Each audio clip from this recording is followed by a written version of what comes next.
Monsoon ने उत्तराखंड में एक सप्ताह के भीतर ही दुश्वारियां खड़ी कर दी हैं। तमाम चुनौतियां, तमाम जटिलताएं सामने प्रशासन की भी खड़ी हो गई है और जनजीवन बुरी तरह से प्रभावित हो रहा है।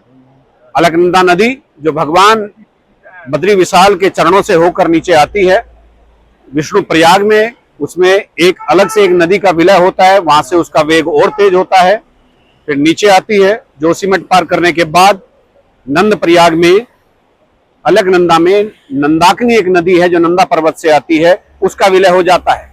इसीलिए नंद प्रयाग एक प्रयाग है। उसके आगे कर्ण प्रयाग में अलकनंदा नदी में पिंडर नदी का मिलन होता है। अलकनंदा नदी में मिलने वाली नदियां यानी पिंडर और नंदाकिनी, उनका जल प्रवाह इस समय बहुत बढ़ा हुआ है, तेज प्रवाह है, पानी की मात्रा बहुत अधिक है। पिंडर तो 2 दिन से खतरे के निशान से ऊपर चल रही है।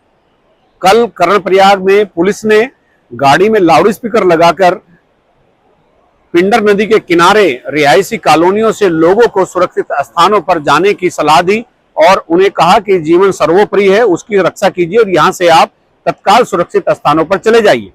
अलकनंदा नदी में लगातार जल प्रवाह बढ़ रहा है और मेरे पीछे आप देख सकते हैं कि किस तरह से अलकनंदा में जल की जो मात्रा है, जल का जो एक मात्रा भी और गति भी दोनों लगातार बहुत तेजी के साथ बढ़ रही है। ये अलकनंदा का, जहां मैं इस समय खड़ा हूं, चमोली से ऊपर पीपल कोटी से पहले का एक इलाका है और यहाँ पर जो सामने एक छोटा तटबंध भी बना है, उसको भी देखिए वो कैसे लांग कर आगे आ जा रही है। और ये इस नदी का वेग और ऊंची उठती लहरें ये बता रही है कि ऊपर भीषण बारिश हो रही है। लोगों को चाहिए वो सचेत रहें, अलर्ट रहें और इस पानी की जो गति है इसे देखकर, इसकी मात्रा को देखकर थोड़ा दूर रहें। सामने मैं एक झरना आपको दिखा रहा हूं, इस झरने को देखिए। ये झरना कल यहाँ नहीं था। रात भर हुई मूसलाधार बारिश के बाद जो प्राकृतिक जल स्रोत थे जो सूख गए थे वो भी पुनर्जीवित हो गए हैं। ये एक अच्छी बात तो है, लेकिन जो मूसलाधार बारिश से नदियों का जल स्तर बढ़ रहा है उसके हिसाब से लोगों को चौकन्ना रहने की जरूरत है। रुद्रप्रयाग में 1 घंटे में अलकनंदा का 2 मीटर का जल स्तर बढ़ना ये साधारण बात नहीं है। ये बहुत ही कम बार ऐसा देखा गया है। वहां घरों में पानी घुस गया। घरों में पानी घुसने के बाद लोगों को सामान उठाना मुश्किल हो गया। अफरा तफरी का माहौल वहां पर पैदा हो गया। लोगों को अपनी जान बचानी वहां मुश्किल हो गई। लोगों ने भागकर जान बचाई। और अलकनंदा चूंकि अपने स्वभाव के लिए जानी जाती है, इसका वेग बहुत तेज होता है। इसका वेग एक खतरा जैसा दिखता है, जैसे एक खतरनाक दृश्य होता है। और जैसे मैंने बताया कि भगवान बद्री विशाल के चरणों से होकर जब विष्णु प्रयाग में आती है, पहला प्रयाग पड़ता है, तो वहां पर एक धौली गंगा और एक और नदी का मिलन मां अलकनंदा के साथ होता है और नदियों का अस्तित्व समाप्त हो जाता है। इसके बाद कर्णप्रयाग से पहले नंद प्रयाग में नंदाकिनी नदी अलकनंदा में मिलती हैं और वो जो नदियां इसमें मिल रही हैं वो बहुत पानी की मात्रा लेकर भी आ रही है। नंदाकिनी का अस्तित्व नंद प्रयाग में समाप्त हो जाता है अलकनंदा के साथ मिलकर। इसके बाद कर्णप्रयाग में पिंडर मिलती है। तीसरा प्रयाग कर्णप्रयाग है, वहां पर पिंडर का अस्तित्व खत्म हो जाता है और भगवान बद्री विशाल के चरणों से चली अलकनंदा लगातार चलती रहती है। कर्णप्रयाग से आगे उसका रूप और ज्यादा रौद्र हो जाता है और उसके साथ ही रुद्रप्रयाग में उसका मिलन मंदाकिनी के साथ होता है। मंदाकिनी भगवान केदारनाथ के चरणों से होकर नीचे आती है और मंदाकिनी का अस्तित्व रुद्रप्रयाग में समाप्त हो जाता है।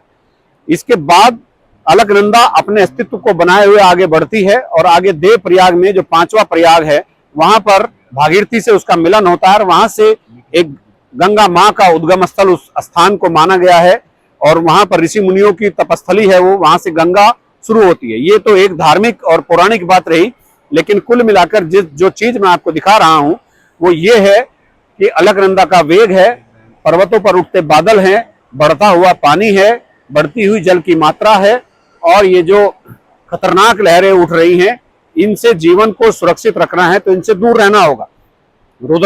कर्णप्रयाग में कल मैंने बताया पिंडर नदी के किनारे से कॉलोनी खाली करवाई गई। आज रुद्रप्रयाग में वही आलम है। उसके आगे श्रीनगर के पास जहाँ डैम बना हुआ है वहां बहुत भारी पानी जमा हो गया है। तो इसीलिए आप सतर्क रहिए। प्रशासन का काम अलर्ट करना है और आपका काम अलर्ट पर रहना है। अगर आप अलर्ट नहीं रहेंगे तो प्रशासन का अलर्ट भी किसी काम नहीं आएगा। आप सब जानते हैं प्रकृति के सामने संसाधन बहुत थोड़े पड़ जाते हैं और जो थोड़े संसाधन होते हैं और चाहे संसाधन ज्यादा भी हो, वो प्रकृति का सामना कतई नहीं कर सकते। तो इसीलिए ये रुद्रप्रयाग की कुछ वीडियो देखिए, किस तरह से वहां अलकनंदा का जलस्तर बढ़ा हुआ है। और यहाँ तो अलकनंदा का एक जो दृश्य है वो मैंने आपके सामने रखा है, लेकिन रुद्रप्रयाग में देखिए कितना खतरनाक मामला इस समय बन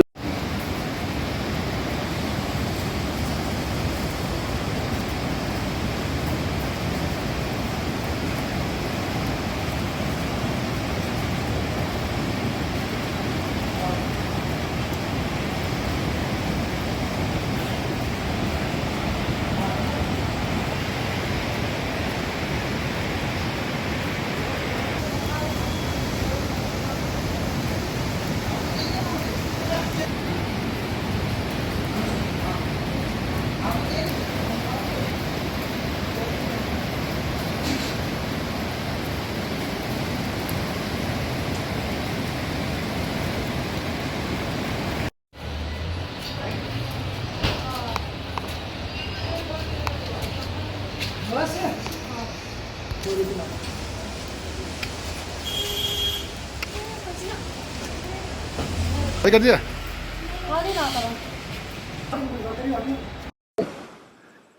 जमीन